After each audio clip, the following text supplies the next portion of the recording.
क्या आपको चीज़ें भूलने लगी हैं और आपका वेट बहुत तेज़ी से बग़ैर वजह के गेन हो रहा है और रात में आपको नींद भी नहीं आती? मेरे साथ रहिएगा, ये वीडियो आपके लिए है।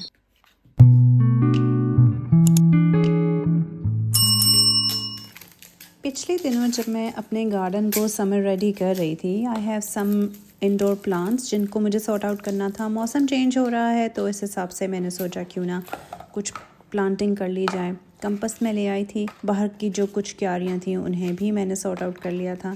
साथ ही साथ मुझे अचानक ही एक दिन ख्याल आया कि क्यों ना हम एक्चुअल रियल इश्यूज़ पर बात कर लिया करें, अपार्ट फ्रॉम कि मैं आपको कोई ना कोई रेसिपी दे रही हूँ जो कि आपको ऑलरेडी आती हैं और यूट्यूब ऑलरेडी भरा पड़ा है। तो ये रहा आपकी सेहत की सीरीज़ का पहला एपिसोड। तो 40 साल की उम्र के बाद आने वाली चेंजेस काफ़ी मिस्टीरियस होती हैं और इन्हें समझना काफ़ी ज़्यादा मुश्किल होता है। और होता यह है कि बायोलॉजिकली हमारी बॉडी एक बहुत मुख्तलिफ फ़ेज़ में दाखिल हो रही होती है जिसे पेरी मेनोपॉज कहते हैं। इनिशियल बायोलॉजिकल फ़ेज़ है जब हमारी बॉडी मेंस्ट्रुएशन के मुकम्मल ख़ात्मे की तरफ बढ़ रही होती है और ये एकदम से कभी भी स्टार्ट नहीं होता। अगर आप इसके इनिशियल सिम्टम्स को समझ लें तो इस बहुत मुश्किल फेज़ को थोड़ा हेल्दी तरीके से डील करने में काफ़ी आसानी हो जाती है। नॉर्मली ये प्रोसेस 40 एंड 45 ईयर्स की एज के दरमियान शुरू होता है, लेकिन कभी कभार लेट 30s में भी स्टार्ट हो सकता है। और होता यह है कि हमारे बायोलॉजिकल सिस्टम को रेगुलेट करने के लिए अल्लाह ताला ने जो दो हार्मोन्स हमारे सिस्टम में रखे हैं, हम लेडीज़ के, ख़वातीन के, they are called estrogen and progesterone. इन हार्मोन्स के तो नाम ही इतने मुश्किल हैं तो आप इमेजिन करिए कि फंक्शन कितना ज़्यादा मुश्किल होगा। सो व्हाट हैपन्स इज़ जब पेरीमेनोपॉज का फेज़ आपकी बॉडी में स्टार्ट होता है तो मेनली एस्ट्रोजन का जो लेवल है वो फ्लक्चुएट करने लग जाता है, जिसकी वजह से सारे प्रॉब्लम्स जो हैं वो स्टार्ट हो जाते हैं। उनमें सबसे पहला जो प्रॉब्लम है वो है आपकी नींद का डिस्टर्ब होना। मेरी फ्रेंड्स जो मेरे आसपास हैं, मेरी कॉलीग्स हैं, इवन इंक्लूडिंग माई सेल्फ, हमें जो ज़्यादातर चीज़ें नोटिस करने में नज़र आई वो यही थी कि कभी कभी हमारी 12 बजे आँख खुल जाती है, किसी की 3 बजे आँख खुल जाती है और बस फिर उसके बाद नींद ही नहीं आती। तो ये आपका बिल्कुल पहला और इनिशियल एक सिम्टम होता है कि okay, perimenopause is now kicking off. और उसके साथ साथ दूसरा इम्पॉर्टेंट सिम्टम है जब आपका वेट बहुत तेज़ी से गेन होने लग जाता है और आपको इतनी परेशानी रहती है कि यार मैं तो कोई अनहेल्दी चीज़ नहीं खा रही, मैं तो एक्टिव भी बहुत ज़्यादा हूँ, बट स्टिल ये एब्डोमिनल फैट क्यों इतना ज़्यादा जमा होता जा रहा है बॉडी में। तो इस अचानक और अनएक्सप्लेनेबल वेट गेन की बहुत बड़ी रीज़न आपका हार्मोन्स का फ्लक्चुएट होना ही होता है। I have a long list to discuss, लेकिन मैं आपको एक रीअश्योरेंस यहाँ ज़रूर देना चाहूँगी कि आप बिल्कुल इस चीज़ में अकेले नहीं हैं, क्योंकि ऑल ओवर द वर्ल्ड हम तमाम ख़वातीन अक्रॉस द वर्ल्ड इसी बायोलॉजिकल फेज़ से गुज़रते हैं। इस बात पर मैं आपके साथ 100% एग्री करूँगी कि जिस पर गुज़र रही होती है वही जानता है, लेकिन मेरे ख़्याल से awareness is the key.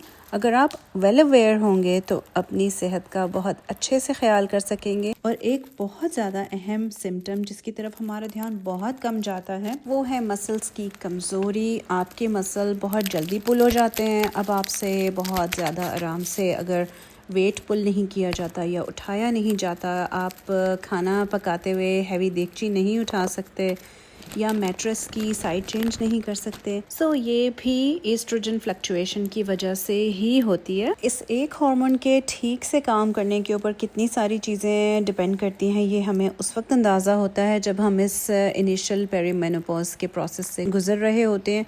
To be honest, मुझे तो कभी कभी ये ख्याल भी आता है कि वाकई अल्लाह ताला से ज़्यादा बेहतर खालिक कोई है ही नहीं कि एक चीज़ के ऊपर कितनी सारी दूसरी चीज़ें डिपेंड करती हैं। And I think it's a very beautiful realisation कि अल्लाह ताला ने हमें कितना ज़्यादा सोच समझ कर तख्लीक किया है। और एक चीज़ जिसको मैं बहुत ज़्यादा रियलाइज़ करती हूँ और सोचती हूँ वो ये है कि अल्लाह ताला ने हमें कितना मुकम्मल चीज़ों से नवाजा है।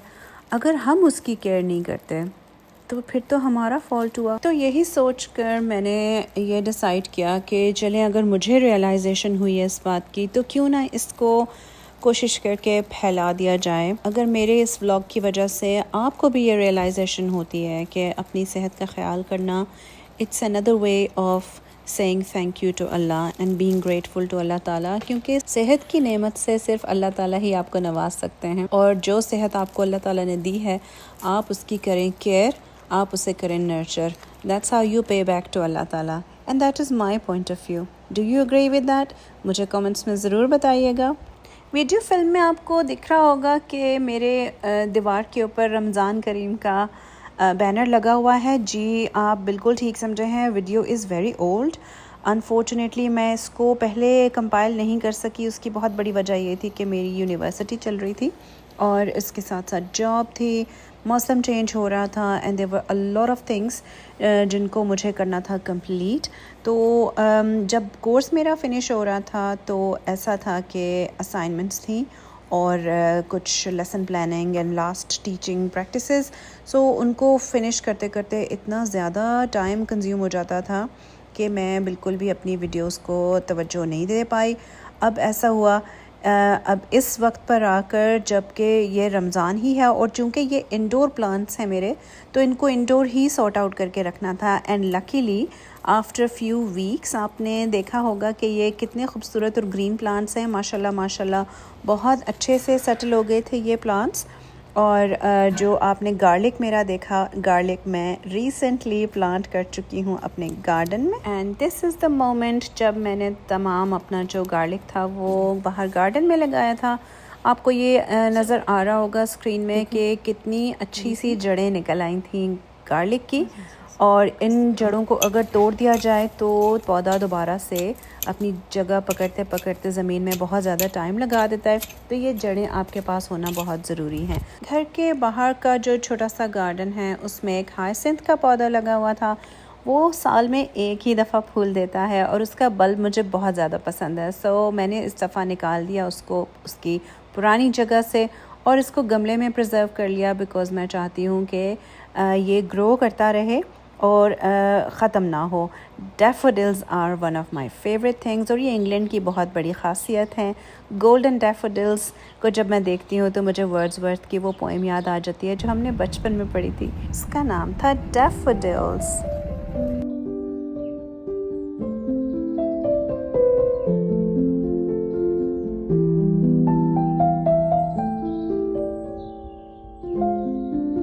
तो ये था एक छोटा सा व्लॉग फ्रॉम माय सीरीज़ आपकी सेहत। कभी कभार मैं इस टॉपिक के ऊपर कोई ना कोई ज़रूर आपसे अच्छी चीज़ शेयर करूँगी, बिकॉज़ मेरा ख्याल से कि हेल्थ इज़ वेल्थ, ये वाला प्रोवर्ब हम बचपन में सुनते थे, लेकिन अब when I am in my 40s मुझे इसकी वैल्यू का और इसकी वर्थ का और इसकी इम्पोर्टेंस का अंदाज़ा होता है।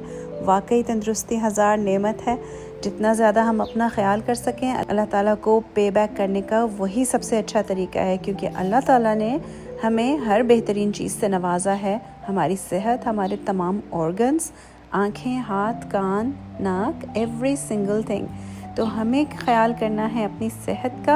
अगर आपको नींद अच्छी नहीं आ रही, अगर आपके मसल्स ज़्यादा पुल हो रहे हैं, आपको भूख बहुत ज़्यादा लग रही है और एक्सरसाइज की मोटिवेशन बिल्कुल ख़त्म हो चुकी है, बग़ैर वजह के आप इमोशनल हो जाती हैं या फिर छोटी छोटी सी बात पर गुस्सा भी आ जाता है और वेट बग़ैर वजह के पुट ऑन हो रहा है, चाहे आप एक्सरसाइज करें या ना करें, तो प्लीज़ बी एश्योर्ड कि आप अकेले नहीं हैं। मैं आपके साथ हूँ। मेरे साथ की वो तमाम ख़वातीन जो अपनी 40s में हैं, मिड 40s में हों या अर्ली 40s में, हम सब एक साथ हैं। All you need to do is embrace the new phase with grace. Health shops पर बहुत अच्छे विटामिन्स मिल जाते हैं जो आपकी एज के हिसाब से डिज़ाइन किए हुए होते हैं। And lots of fruits and vegetables, salads, lots of water. आपको इस तरह की चीज़ों का एडिशन अपनी डाइट में करना पड़ेगा। और सबसे ज़्यादा इम्पॉर्टेंट चीज़ ये है कि आप एक्टिव रहें, फैटी चीज़ों का इस्तेमाल कम से कम कर दें। गारंटी ले लीजिए बहुत सारी चीज़ें बेहतर हो जाएंगी। हेल्थ सीरीज़ का फर्स्ट एपिसोड हम यहीं ख़त्म करते हैं। अपना बहुत ख्याल रखिएगा, लाइक कीजिए, चैनल को सब्सक्राइब कीजिए। 10 minutes with Lala signing off now and I'll see you very soon with another vlog. अल्लाह हाफिज़।